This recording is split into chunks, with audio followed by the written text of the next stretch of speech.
Hello, and welcome to Separated by Water, our podcast for fans on this side of the Irish Sea, largely for teams on the other side of the Irish Sea. But having said that, we're picking up viewers and listeners and contributors from everywhere, so please do. We really enjoy it. We're fans, for fans, by the fans. It's a big weekend. There has just been. To quote Marvin Gaye, what's going on? And there are more questions and answers, to quote Johnny Nash, and no more sad song title statements like that. So let's get on with it. Okay, Paul, my name's Colin Campbell, first of all, season ticket holder at the Mighty Spurs. My co-host and best friend is Paul Galt, who you'd probably see Nottingham Forest fan. But we'll get to that, okay?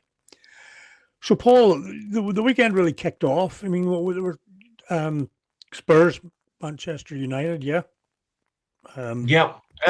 I listened to the game, Colin, and I Okay. was driving down the road from up north. I was driving down, and I listened to the game on Talk Sport, and I have to say it was the first goal went in, and I thought, right, here we go, we're in for a cracker of a game, and then it just died, and then the last 18 minutes, all of which were 6 of them were extra time, the game went off with a bang. Mhm. I then listened to Talk Sport yesterday morning, Sunday morning, and they said that it was a pig of a game with lipstick being put on at the last 18 minutes or whatever it was.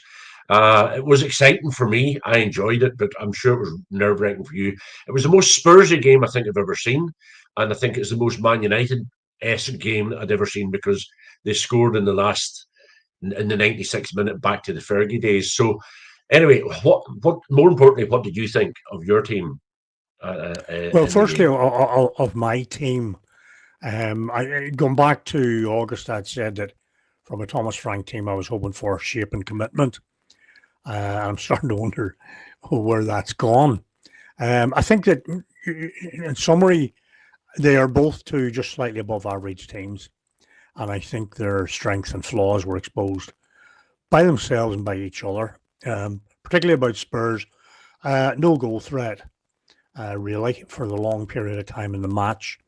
We did quite a lot of passing the ball across United rather than trying to beat them. To my frustration, we had some wingers on who don't seem to want to beat a player, you know. United's goal was a comedy of errors. It was Spursiness multiplied by 100, you know. They were, they might as well just have passed the ball into their own net. Mobile must have been laughing to get a goal as easy as that. Particularly for a much vaunted back four, you know. Thomas Frank belatedly, I think, a little bit changed it a bit, you know, and we did get a bit going. We got a bit going with even Richarlison decided to join the game, and you know, it's in a way we get 2-1 up in injury time, and it's very Spursy not to win the damn thing, you know, Yeah. and you know, so in many ways both teams are probably wondering how they didn't win it. But I think both teams have a lot of work to do. We have no goal threat, and I think United have. But in our defence, you know, not in our back four, but our defence, Madison, Kulu, and Solanke would make a difference, both creatively and sort of Solanke is a more blunt instrument up front, and the sooner we get them back, the better. I just don't understand. The other thing I'd said in August was about being injury free, and we're just Yeah. not. You know, we're just not. So I don't know. I don't know what that means, except that players get injured. Our new Mane now seems to be. He's going to be out for 6 or 8 weeks or longer. Not that he contributed an awful lot, but I'd rather he was there than not. So that's just about the height of it. There's a couple of things to say to you there, Yeah, Colin. On your yeah, injuries, is that not yeah. down to recruitment to recruit that you have the depth and strength in your bench? That's the first part of the question is. And the second question is, you had loads of injuries under Ange Postecoglou, and now it's happening again with Thomas Frank. Is there something wrong with the training regime, or is there something wrong with your training area? Is there something that's bringing on these injuries? What's causing it? Well, we don't know. What I would say is that Madison, Kulu, and Solanke have been injured before. I'm starting to worry that they're quite simply injury prone. Some players are. Yeah, But no matter how good you are, you're no good if you're not on the pitch. The Rolls Royce in the garage, metaphor. And yeah, we need them out there.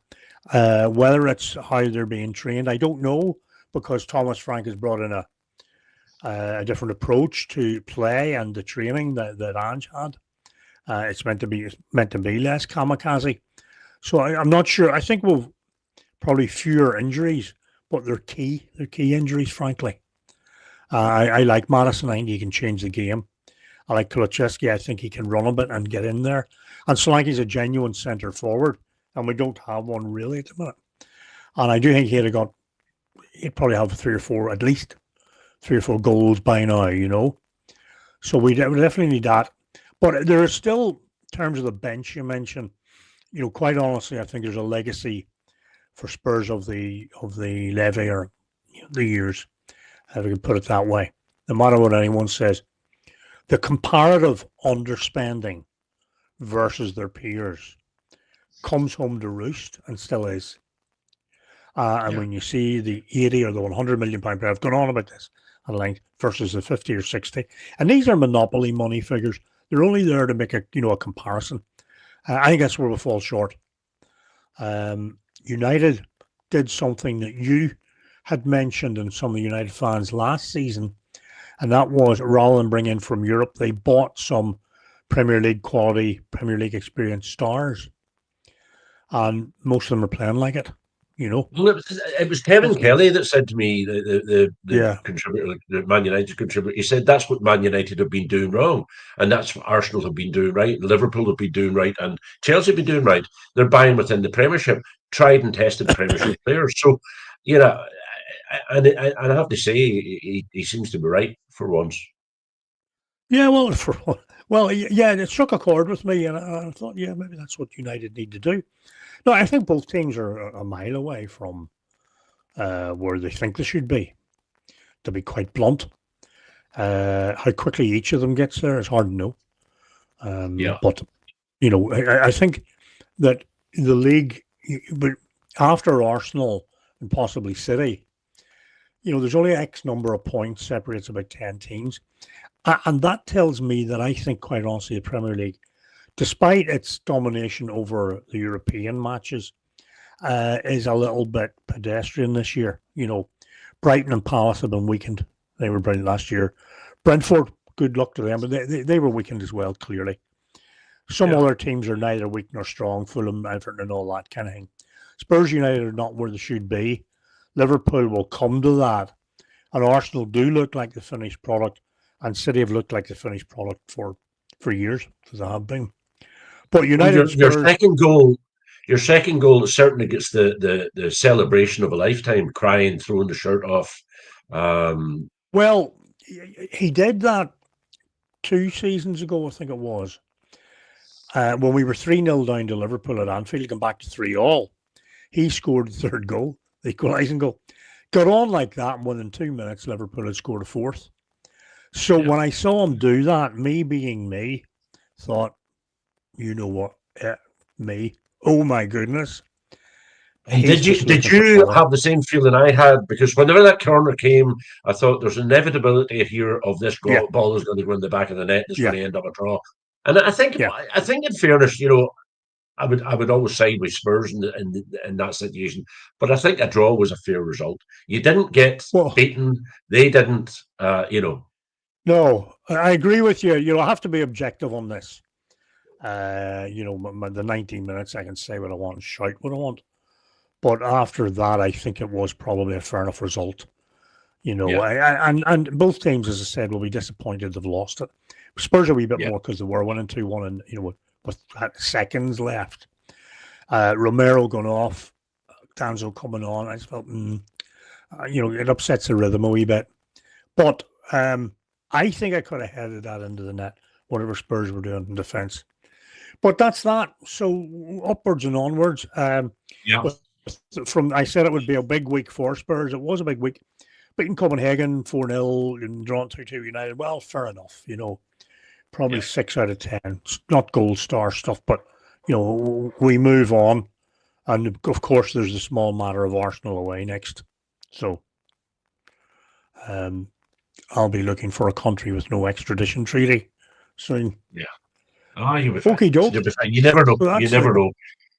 That's them. Well, then we'll move on on to the mighty Forest. Yep. The mighty Forest, yes, Forest versus Leeds. Okay, yes, I watched the game. Well, give me your Forest take on it first. Well, I'll tell you what I'll do. I'll tell you the communication I had before the game. Michael Crooks, Okay. Leeds United supporter, he texted me and I said, "What do you predict?" He said that he believed it would be 2-0 Forest, and I suppose 3-1. Effectively, we won by 2 goals, so not a bad thing. But more importantly, Amma was at the game. I asked Amma to send us a wee report.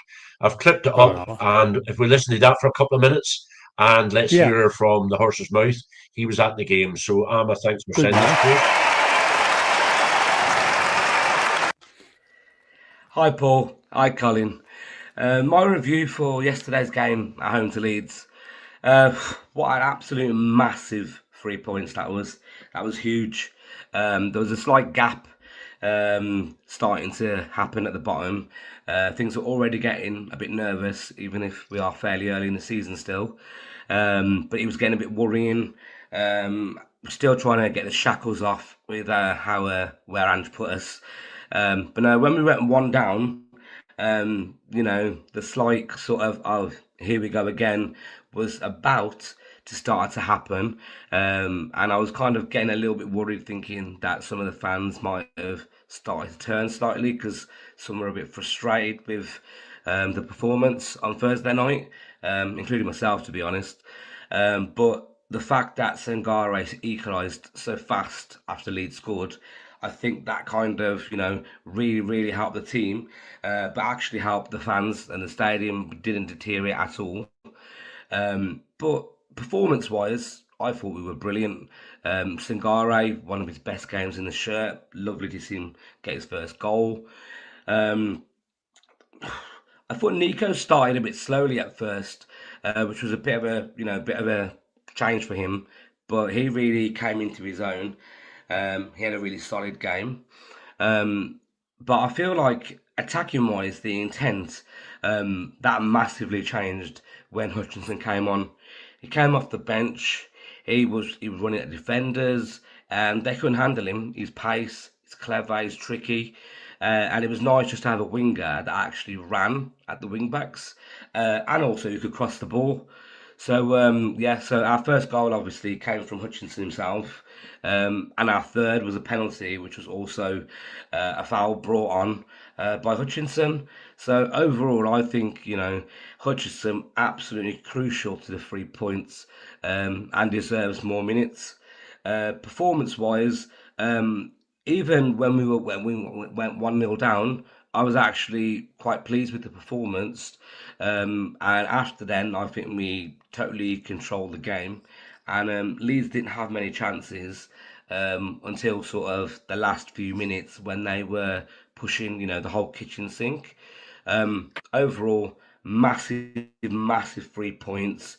We're going into an international break happy. Fair enough, I know we're still in the bottom 3. We've still got a lot of work to do, but we're going into international break with confidence, not stewing after a bad result. We're just happy.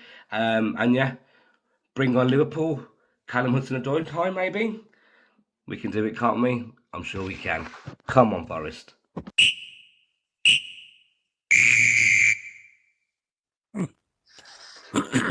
Thank you, Amma, for doing that. Very comprehensive. Who's at the game? Thank you very much. If I can pick up on a few things he said there. Nico Williams, I think the goal that we conceded, he was too far away. He should have been in closer to defender. Envy can be Megs. The player hit the ball with through his legs, but he's been sensational all year.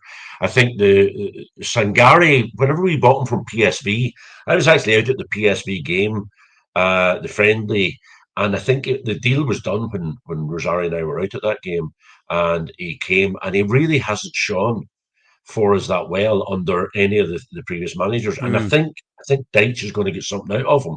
And he did. He came straight back, and he's pushed up the pitch because he was scoring for PSV, and I think he should be scoring for us. And if he plays in them positions, I think he'll do well. Then the second goal, we couldn't not mention the ball from Murillo.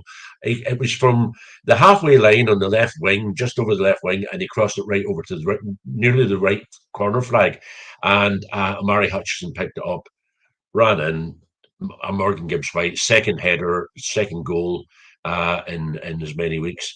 And then we have Amari Hutchinson got us the penalty as well, and Elliot Anderson stood up and buried it. Overall, good performance from our team. Very happy with it. I think that we showed grit and determination that we haven't shown. We showed good defensive structure that we didn't show under Ange at all. And I think that Deitch has them. I think, honestly, Colin, I think we'll be okay. I think it's good now we're getting in. And we've got our injuries. We've got Aina off injured. We've got Wood injured. I think the big man come on. Wahani, I think he came on and he showed up all right. He was causing havoc up front for a bit. And overall, I'm very happy with the performance, as Amma said there. Okay. And I think we can. I'm not really as worried. If we'd lost that game, or even a draw, I think wouldn't have been good enough. I think we would have been getting into the international break. Mood would have been dropping, and we'd be thinking, what's ahead of us now? We've got our win, and you have to beat those around you first. People might say, "Oh, it was only Leeds." You have to beat the teams around you, and then beat the others. So I think it was a good performance. And Leeds are no mugs, and I don't think that they'll. And I really do hope that Leeds stay up, and I hope they're not one of the ones that go down. So that's our summary of the match. Anna, thank you very much for the report. It looked like there was a confidence about Forest, even when they went one down. You sort of felt, nah, they're going to get one back. I sensed that, which is probably not a field day on hands, but I just got the feeling that the players were responding to what they were being told now, and they knew what they were doing, and they were more comfortable. The big defender looked more like himself again, and I think that tells me that I don't think Forest have anything to worry about. It's really just a matter of what their goals for the season are. And Amma there, last Thursday, had really said about, he would take 16 or 17 to win a cup, win the Europa League. And I understand what he's saying. It's harder to do than it sounds because you only have to make one mistake, in a cup competition. That's right. No, I'm not running away with myself, and the worry's still there. We're still in the relegation zone, but we have to improve. You've got to get the points. You've got to beat the teams to get the points. It's easy for us to say. But I do think looking around it and analysing what I've seen, I think Forest are okay. They needed probably the change in attitude to get their backsides kicked and get on with it. Yeah. There's been a lot of teams too good to go down. Forest were one in the early 90s. So, no, I think it's good. I like what I saw. For me, Leeds, you wanted me to look at Leeds, I want Leeds to stay up. Similar to what you said, they're probably my age group, they're one of the big teams. They scored first, I thought, they're looking okay, and then they looked a wee bit flimsy. I have a feeling Leeds, it'll be touch and go for Leeds. But I do have this sinking feeling that Leeds are going to look for a new manager. I don't know why you say that. It's funny you say that, Colin. The trigger, Yeah. It's funny you say that. And that was the last text that Michael sent me just before the game began. He says, I have a feeling we'll be getting a new manager soon. And I sort of looked at him on the line, the sidelines, and I'm not sure he had that uncomfortable look about him that he's not quite sure what to do next with them, And it's not always about the manager. But I think they will spend money in January. I think they will spend money like drunken sailors in January. One of the question marks about Daniel Farke, and I don't have it. I'm a great admirer of all managers, and I know life happens and things happen. It's a winning profession. I think one of the concerns about him is that he can bring you up, but he can't keep you up. With Norwich and so on and so forth, and it might just be, particularly if Sunderland and Burnley are still doing okay, that Leeds think we don't want to be the suckers here, and look for somebody else. I got the wrath of a couple of Leeds fans when I play golf with Big Andrew, when I had mentioned that I thought Mourinho would be an ideal fit for Leeds. Now, I've never come as close to being hit over the head with an 8-iron as them, so he obviously doesn't agree with me. But I don't think they want to. They don't want to go for a Big Sam kind of safety first. Red Adair, plug the gaps, and we'll just make it. And I don't think they want to take a punt on somebody. They did that with Jesse Marsh and all these people. So I think they need somebody who is of a charisma and of a status and of a level of experience in the Premiership, who will come in and adjust things right away and get some money in January. And that's why I think it's sooner rather than later, because it would be criminal if they are going to do what we fear they might do, that they didn't give that person January to make a few changes, particularly up front. Yeah, but it gives us the international break to train, and it might be a good thing that Morgan Gibbs-White hasn't been called up into the team. And Elliot Anderson is always good. His position's bolted on. It means that he can spend that 2 weeks with the squad, and we can get a bit of training done. We'll be absent other international players, of course, with Brazilians. We'll get all sorts of players going over. But anyway, I just hope they don't come back with any injuries. I think we're both going to agree with what I say next. I think Sunderland have confirmed that they're not going to be looking at relegation this season. What do you think? They're fantastic, aren't they? Yeah, well, I watched the game on Saturday night, and well, I don't think it'd be any secret who I was wanting to win. My great uncle, one of my great uncles, my uncle Billy, or Bully, as you know, was a Sunderland fan. I go back to the very early 70s, and he would have been probably in his 70s, and or 60s anyway. Everyone seemed older then. But if you remember, funny enough, Leeds and Sunderland made the 1973 FA Cup final. Yeah. And I was a Sunderland fan. I thought they're going to win. And he said, Colin, if Sunderland beat Leeds, I will carry you up to Woodville Park on my back. Now, that's a hell of a journey, I can tell you. Yeah, so I'll never forget Sunderland for that. In terms of specifically the match on Saturday, I think that's what's one of the most wonderful things about football, soccer football, is that a team of Rolls Royces can come up and a team of, I'd not say Honda Civics, but a workman-like team with a lot of commitment and no little skill can match them. Not many other games are really like rugby union, rugby league. A better team will almost overpower cricket. Will almost overpower the other team. In soccer, sometimes it just doesn't work like that. And that match was an example of a team who fought from the start right through to the end and got what they really deserved to get, And they've opened up the Premiership a wee bit. Will they stay up? Yeah, I think they will. Now, what would still be a good season for them? I think mid-table, enjoy it while they can. But granted, he is a good player in there. And there's a couple of players that have lost them to injury that could be in big trouble. But I think there's money there. I think they're being well administered, if you will.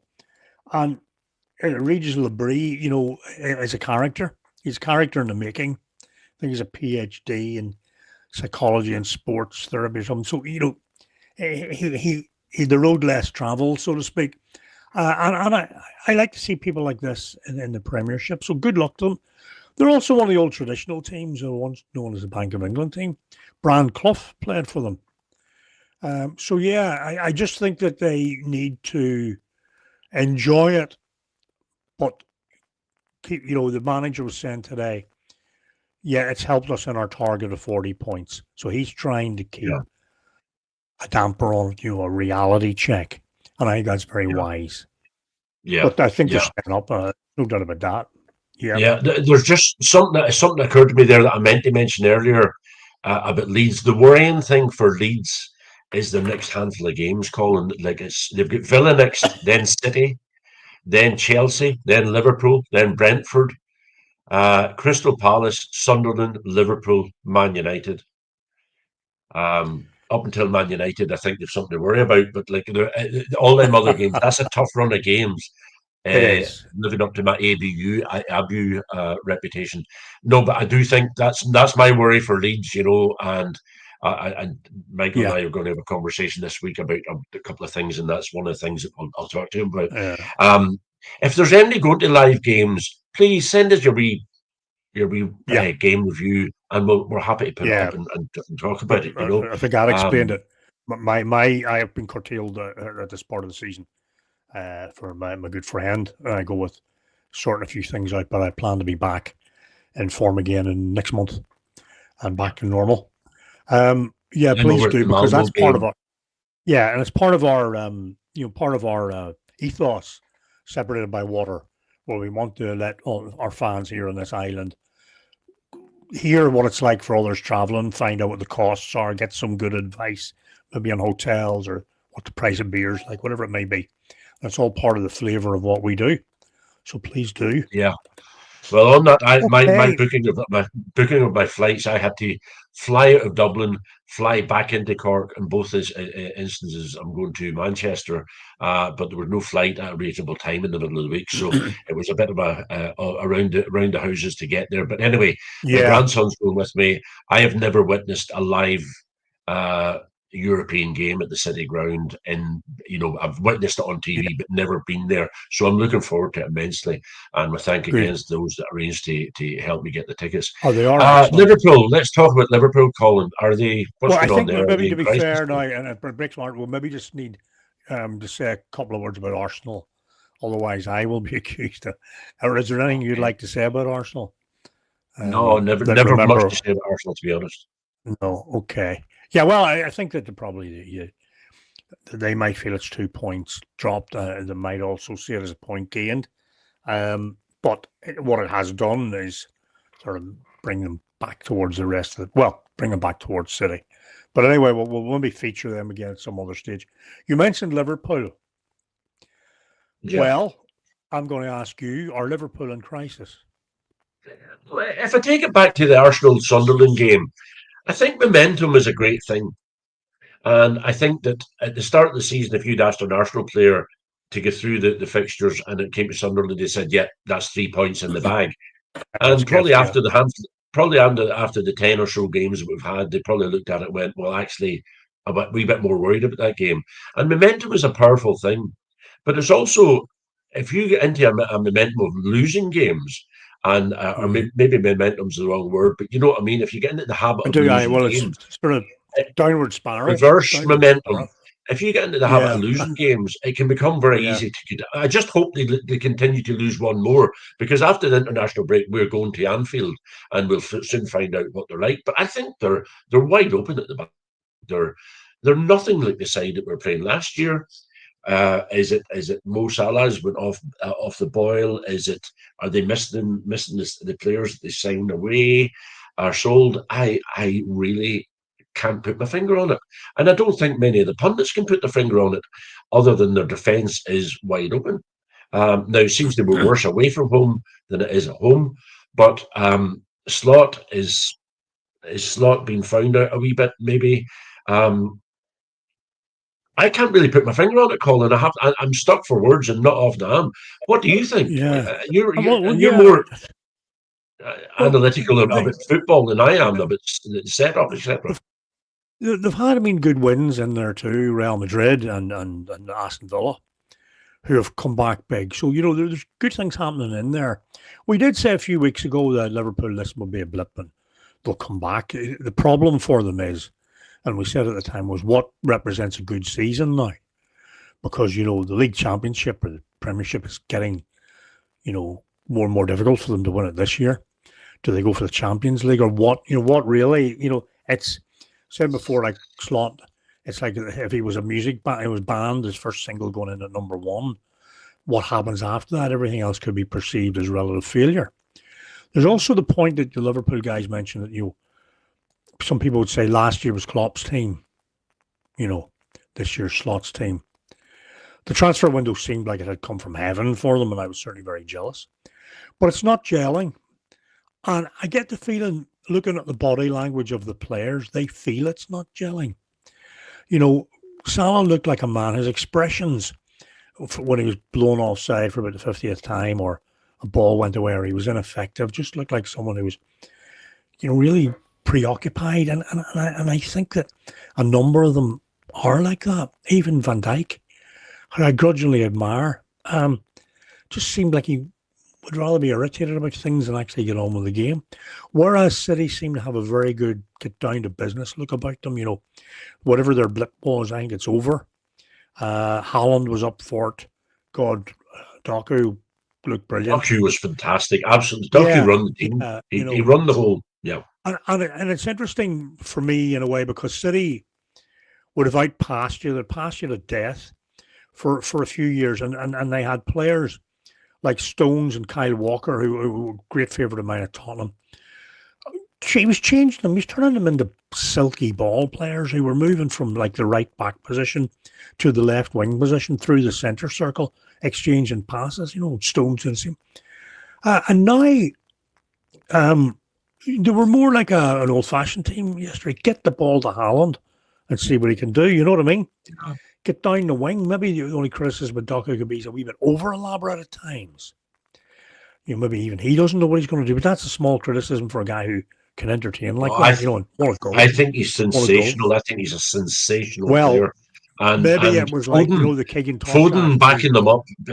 Between the three of them, I think they're linking up so beautifully. And that was missing last year. Foden was absent last year, certainly at the tail end of the year. They're looking good. Yeah, they are. Well, as I said before, City winning it's like nobody winning it, so that would be all right. I think that it could get worse for Liverpool before it gets better. I think they'll finish in the top four.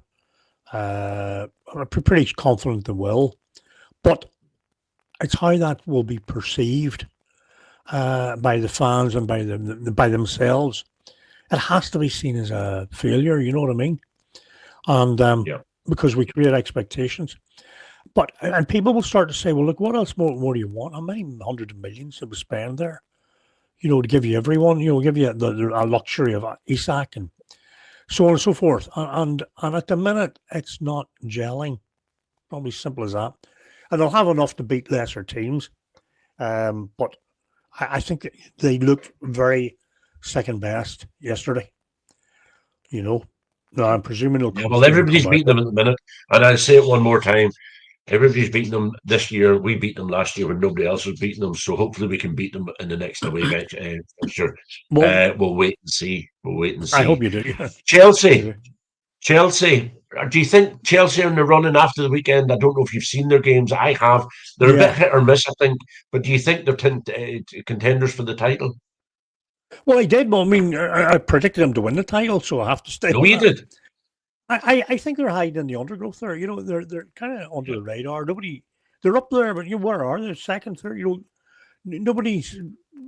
As I've said before, Chelsea are you should call it cluster. So they're amazing because they look like they're always in chaos and they keep winning trophies. Even in the days of Abramovich and Mourinho, it always looked chaotic and they kept winning trophies. And for my brother's sake, I admire that. Otherwise, I hate them. But they're there, and they're they're in third place, by the way. They're going to stay there. And they're getting goals. They keep hoping probably Brighton produce some more geniuses for them to poach. But Chelsea are there, and I think they'll stay there. In my heart of hearts, I think they'll pull it off. I think they might just be a wee bit short. Yeah, I think personally it's between. I think it's between Arsenal and City now. They're showing, and that's not because of where they are in the league. That's because of their consistency and the way they continue to play. And I think they're pretty good. Well, they've been doing all this without Cole Palmer. Cole Palmer comes back. I think he will. I think he's a super player. Yes, and I would love to know why City let him go. I really would. But I've watched him 3 times. I've seen him live. He ran the show, very irritatingly, at our stadium. But no, he's a super player and very calm. Makes time for himself. Never hurried. Always has the pass on. Knows when to shoot. Calms everyone else down. For a young man, brilliant. But anyway, and then maybe Wolves. What in the hell? Rob Edwards has left. I think Middlesbrough to go to Wolves. So I've heard it said, and I'm going to echo what they said on the radio and the various pundits. In that, I think that just as I take cramp in my left leg, right. Yes, Oh, you League must be One. playing for Spurs. You'll be injured. Yeah. I think he's shown massive disrespect to Middlesbrough, who put in. They gave him an opportunity there, and he's riding high in the Championship with Middlesbrough, a good team. And he's jumped ship because he's from the area and he maybe played for them before, and he's just turned his back on. I think it's a crazy decision, and Well, yeah. I'll say it out loud. I hope that Wolves crash and burn and go down and Rod Edwards. I really do, and I hope Middlesbrough come up because I think it's a Well, shocking decision, and I think it shows you that there's no loyalty in this game anymore. There's no payback well. in this game anymore. I don't know Indeed. where you stand on it, and maybe I'm going over the top there, but No, you're um, not. I mean, I understand what you're saying.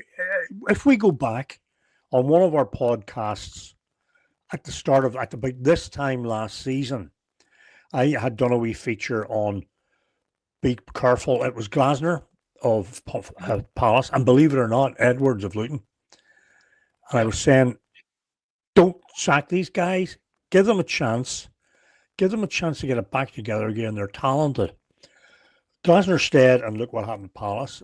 Edwards went eventually, and Luton went down again. Now, whose fault that was, who knows? But Edwards had said they lost a lot of players. It was very difficult to get them to settle again. Luton probably should never have been in the Premiership in a sense. And that was yeah. I know why what you mean. coming down was a harder land for them. But I think I know what you mean. yeah, I'd shouted out for him at that stage. I was delighted when he came back in again. I thought, to be honest with you, I was surprised. I was surprised that he got a club as big and as forward thinking as Middlesbrough and with Yeah, such a loyal chairman as Gibson. And I yeah, thought, I watched him a couple of times this season. I thought, God, you're pretty good here. This is good luck, mate. Well done. yeah, Whenever I heard about this Wolves thing, I thought, oh, you're not going there. What I expect him to come out and say, yeah, played for Wolves years ago, but I've got to be given an opportunity here that I cannot. I mean, what he's really done is he had the opportunity to take Middlesbrough up, and he's probably going to take Wolves down. And Wolves are in disarray. I don't see them necessarily coming back up again. I see Gibson very loyal to Middlesbrough. There's a good structure there. And what they need is somebody who will give them that lift, the manager yeah. particularly. Hold on to some players. They tried it with Michael Carrick. They were loyal to him. They've been relatively loyal to all their managers. And that's not something you get because you've just said no such thing as loyalty. And I think, I believe that Edwards, in his private moments, at some stage will come to regret this. Yeah. I think so too, But that's up to him. and I can't see where Wolves have got anything to get them out of the where they are at the minute. They're shocking. I think they're look. I Yeah, well, don't wish everyone ill on else, any.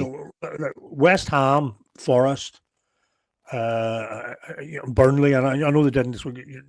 All those teams have been winning, getting Yeah, points, not necessarily at the weekend, but they've all been picking up points, and I think if there's a team, there's always a team you think's relegated by Christmas, whether mathematically they are. I think it looks like Wolves. I don't see anything there at all, even though they nearly beat us. yeah, and I want to just, just before you do, I was just going to say there at the start yeah, of the season, I thought Villa were in a terrible run, and I see they're just outside the top four. I think they're fifth yeah, or sixth now. So they've come back well, and then of course, as you rightly yeah. said, Fulham and Newcastle. Let's talk about them. Fulham just under the radar Okay. with me, as I said last week. I still haven't seen them play this season. What's going on there? Mm. Are they just rudderless, or what's going on? Well, for me, I might have mentioned them a few times. I won't say aren't I brilliant, but I keep an eye on these teams, and I've mentioned, I thought who would have a bad season. Newcastle. Now, a bad season for Newcastle comparatively is worse than for Fulham. Dealing with Fulham first, I just think Fulham haven't really put the accelerator on to try to progress. And you very rarely mark time. You know what I mean? You either go backwards or you go forwards. And I don't think they've done enough to drive themselves up the table. And I think they're in a bit of trouble because they play nice, they're nice to watch, they're a homely team and all that, but they just appear to be very beatable. And Everton were one of the teams down round where they are. a 6-pointer or whatever you want to call it, and they didn't do well. So I have a feeling Fulham will be one of those too good to go down, inverted commas teams who could be sucked into this fight. And I don't think they're the stomach for it, frankly. I just don't think they're used to the battle. I hope I'm wrong.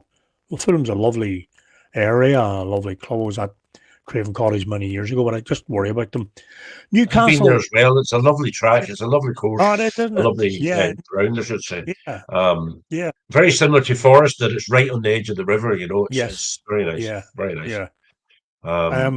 What about Newcastle then, Colin? In more detail, tell me what's going on at Newcastle. Newcastle or appeared to have been critical because I've said things like, they're a massive club in Newcastle and so on. I'm not, I've not axed to grind with them. I enjoyed the Kevin Keegan years as much as anyone else, and all of that. I think that, and it's something to do with the Saudi thing. That's as maybe. I just think that Newcastle have this idea about themselves, and they're not there. And I think in terms of performances this year, a couple of good cup performances, the Champions League, which were very good, and beat Spurs in the League Cup instead of, have masked something very wrong away from home, like Spurs at home, and something very wrong away from home for Newcastle. And they played West Ham, went 1-up and lost. They played Brentford, went 1-up and lost. Now, if you're a team who see yourself as Newcastle see themselves, you need 4 points, certainly 3 from those 2 games, and they got 0 and a 4-goal deficit. And when I watched them yesterday, I did flick between games a couple of times. They didn't seem to have, an urgency about them that Brentford seemed to have, or that even Forest seemed to display there. It's what I call an urgency. It's like the team are all up and ready to get at it. They've been champing at the bit all week to get out, not wandering about. And just I don't know. Some of the press over the weekend were going, maybe Howe's taking him as far as he can. Maybe the next job for him is the England job because he is English. There's no smoke without fire. When these things start to happen, I think he's been a wee bit more irritable in his post-match summaries as well. But it's not, it's not at that stage yet. But what I'm saying is there's something wrong at Newcastle, and they're not. I had them in Tottenham's second-tier league, to qualify for the Champions League. And they're down there. The big breakthrough has been Villa, who are playing really well. I watched some of them there. They've got themselves back. I'm very pleased for Emery, to be honest. Villa are a likeable club, and he's a very likeable man. And, good luck to them. Good luck to them. Yeah. But I do want to say a big shout out for Brentford. I just want to mention Brentford. Lost a manager, several players often do. The number of forwards they've lost over there is Ollie Watkins, Tony, and Bale, blah, blah, blah. They keep going. Now they have another one, Thiago, who scored on Sunday. And to Keith Andrews, the manager, Martin O'Neill's watching. Martin was very annoyed at remarks Andrews had made as a pundit about when Martin was manager of the Republic of Ireland, and didn't miss his chance to return the compliment when Keith took over at Brentford. Ironically, now Martin's back managing again, and so things, what goes around comes around. I would like to see Brentford stay up. They're a London-based sort of team, bus stop in Hounslow, as their fans sing. But what I liked about what they were doing was the urgency of their performance and really getting on with it. And good luck to them, you know what I mean? I've seen a couple of Brentford games at Spurs, and they're good fans, nice club. So well done, Andrews. Keep her lit. You seem to be onto something here, and we'll hope you keep going. All right, that's really me, in terms of things. West Ham. I think we've covered just about everything. I think Nuno have West Ham. I think he has enough to get them, keep them out of trouble. I think there's, as you said to me earlier on the day when we were chatting, I think there's a handful of other teams that are worse than West Ham. Assuming that he can keep them ticking over. I didn't look at the run they have ahead of them. But we've had a bad run behind us, and I think we've got. My worry for us in Europe is that the likes of Amari Hutchinson, then Ange didn't even put them into the European squads. So with the 20 odd million, he's a great wee player. Like he got as an assist, and he got as a penalty by running into the box, and there was nothing else he could do but tack him down. Yeah. And that's why when he was with Ipswich Town, he was fantastic, and that's what he done. Yeah. And this is his first start. This is the first time he started this season. Ridiculous, carry on. Well, ridiculous. I think he'll get more starts, and that's what we all need. I mean, I think we all love players who attack the ball. Wingers who want to beat the defender and get a ball in. Forwards who are getting in there with their head, like the way Haaland got his first goal. Lovely looping header, and he's a big aggressive boy.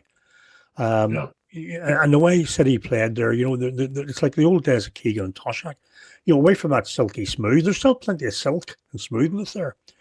But it was get the ball up there and get it to Haaland and get him running, And against Bournemouth the previous week, he was doing very similar. So they seemed to, they could change it a wee bit more direct, and fair play to them.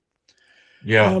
Okay. So that's us, Colin. I don't know what will we do next week? I don't know. We'll put something. We'll keep you posted. We'll see what comes up in the meantime. Obviously, it's the break. Yep. Yeah. There's just one thing I want to mention. There's a young guy playing for my hometown team, Coleraine. He's 16, and his name is Dunbar. I forget his first name. Have a look on YouTube at this young fella. My God Almighty, is he a talent? He is good. He's turning defenses inside out. Have a look at him this evening. Drop me a text, Colin, and then he's listening, watching. Coleraine. He plays for Coleraine. Sorry. 16, and he's playing for the big team. He's a special talent.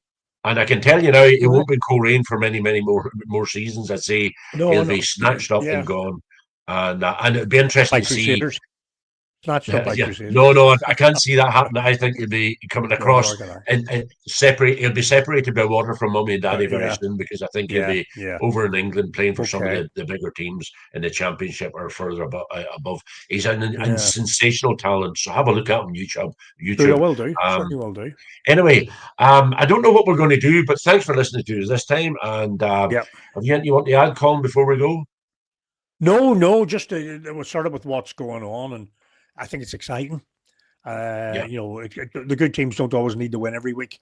I think it's exciting. The league in a different way is exciting. The results on the weekend have added to that. And let's go. We'll be back week after next for more. Yeah. Yeah, exactly. And the internationals will take care of themselves. I just hope our own two teams don't pick up too many injuries while they're away. And okay, this was meant to be a recording. I actually went out live, but what I'll do is I'll clip it and put it back out again tomorrow. So we had a couple of people listening there, but it wasn't scheduled. Nobody expected it, so I didn't expect them to see it. So we'll put this out tomorrow afternoon, as I thought it was meant to do. But there was a few technical issues before we started there, and it just threw me a bit. So we'll get going later on anyway. And okay, so if we're not talking to you, if don't see you next time, we'll see you soon. Thank you very much. Take care. All the best. Thank you very much. All enjoyed the chat. You Reds.